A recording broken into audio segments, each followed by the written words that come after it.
Hola, ¿qué tal? Muy buenas. En esta ocasión vamos a hablar sobre un tema resumido que se vio durante el curso. En este caso vamos a ver pues los principios del lenguaje ensamblador. ¿A qué me refiero con principios? Bueno, me refiero más que nada a saber qué es el lenguaje ensamblador y pues cuál es su importancia en el mundo real en la actualidad. Bueno, empecemos diciendo que el lenguaje ensamblador es el lenguaje que utiliza la máquina en general, es decir, el microcontrolador o el procesador que utilice tal computadora necesita forzosamente el lenguaje ensamblador para poder operar. En este caso, el lenguaje ensamblador consta de de diversas instrucciones directivas que pues van a operar totalmente en sí la computadora. En este caso, pues sabemos que la computadora en general trabaja con algo que se llama lenguaje máquina, recordemos que es pues ceros y unos y bueno, es código no entendible por humanos, por así decirlo. Entonces la manera para poder trabajar con este lenguaje máquina pues es a través del lenguaje ensamblador.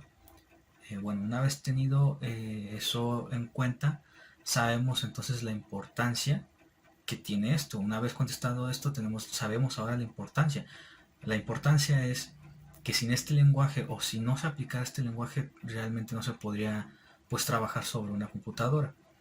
Y no solamente sobre una computadora, sino en sistemas embebidos en general. También puede ser un teléfono celular, como en este caso con el que estoy grabando, o algunos otros sistemas, si no mal recuerdo también los PLCs. Eh, este tipo de programas, perdón, no de programas, este tipo de dispositivos utilizan en su mayoría de codificación pues el lenguaje ensamblador.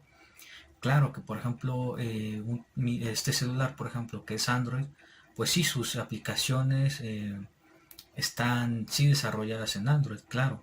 Si fuera un iPhone pues estaría desarrollado en iOS, yo lo entiendo. Pero las funciones internas, por ejemplo, el crear un archivo, el quizás abrir la cámara, estas instrucciones están dadas en lenguaje ensamblador. Bueno, cabe hacer un antes y un después. Así es como se empezó a programar este tipo de funciones para, en este caso, los celulares. Y bueno, también en la actualidad pues se ha estado modernizando, se ha estado evolucionando, pero no se puede dejar atrás los principios básicos del funcionamiento de pues, estos dispositivos. Hay que recordar que, bueno, antes de que existieran tarjetas gráficas potentes, con microcontroladores o procesadores igual de potentes, pues todo era a base de lenguaje ensamblador. Ahora, eh, dependiendo de lo que se necesite lograr en una aplicación o en algún programa, es la cantidad de código, digámoslo así, que se va a utilizar de lenguaje ensamblador.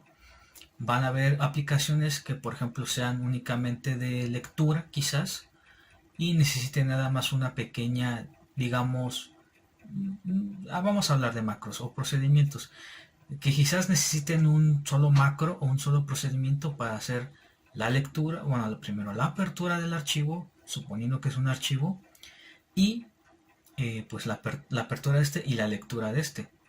Bueno, hay un par de instrucciones más, por ejemplo, también colocarlo en modo lectura. Pero bueno, sabemos que si la intención es leerlo, sabemos que pues se tiene que colocar en modo lectura. Bueno, este es un pequeño ejemplo. Ahora pueden haber programas o incluso aplicaciones que necesiten más codificación en lenguaje ensamblador.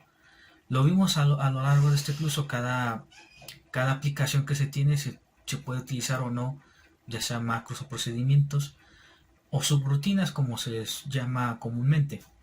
Pero bueno, se va evolucionando en la complejidad de los programas, de las aplicaciones, tanto que desarrollamos aquí en el curso, como en el mundo exterior, o digamos el mundo real.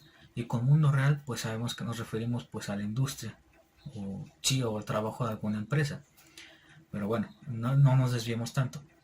Lo que trato de decir es que, por ejemplo, si nosotros tuviéramos la idea, por ejemplo, de ser programadores o desarrolladores de videojuegos, independientemente de la plataforma en la que se vaya a desarrollar dicho videojuego, ya sea en computadora, en consola o, o incluso también en dispositivo móvil. Hay muchos juegos o videojuegos en móviles que requieren de ciertos permisos para poder operar.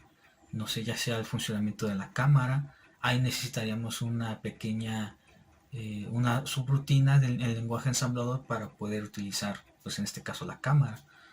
O algunos aspectos así, pero independientemente de la plataforma, se va a utilizar por lo menos en un 5 o 10% el lenguaje ensamblador. Como se vio en estos últimos temas, en estos últimos temas del curso, sabemos entonces que los videojuegos de la época de 1980, 1990 y también a principios del 2000 utilizaban mucho las subrutinas en lenguaje ensamblador. Esto, bueno, porque recordemos que el lenguaje ensamblador sí controla software, claro que sí, pero también su función o digamos su principal función es operar o manejar o manipular el hardware.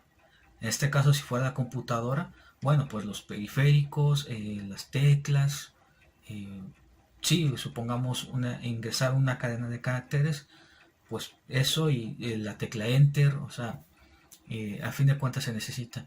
Incluso entonces también nos vamos ahora a un control, a un joystick.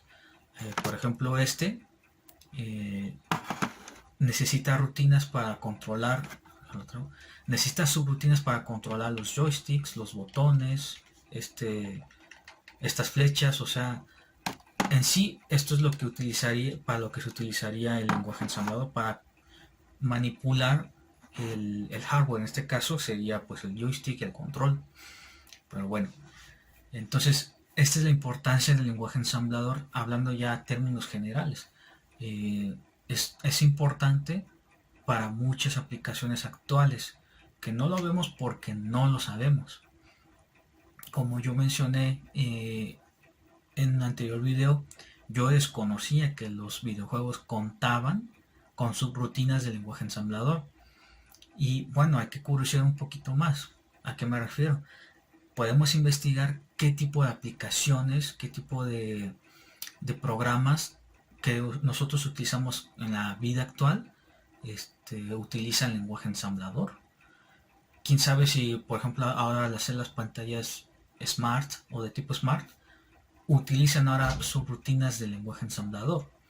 Eso realmente pues no lo sabemos, pero es una curiosidad que deberíamos pues indagar para saber entonces en qué se utiliza más el lenguaje ensamblador. Es decir, en qué aplicaciones, en qué dispositivos se utiliza también el lenguaje ensamblador. Y bueno, recordemos entonces que pues el lenguaje ensamblador pues sabemos que cuenta con sus registros, ya sabemos los de uso general, por ejemplo el AX, sí, el AX, BX, X, el acumulador, el base, el contador, y así nos podemos ir. Pero también cuenta con sus registros de bandera o indicadores.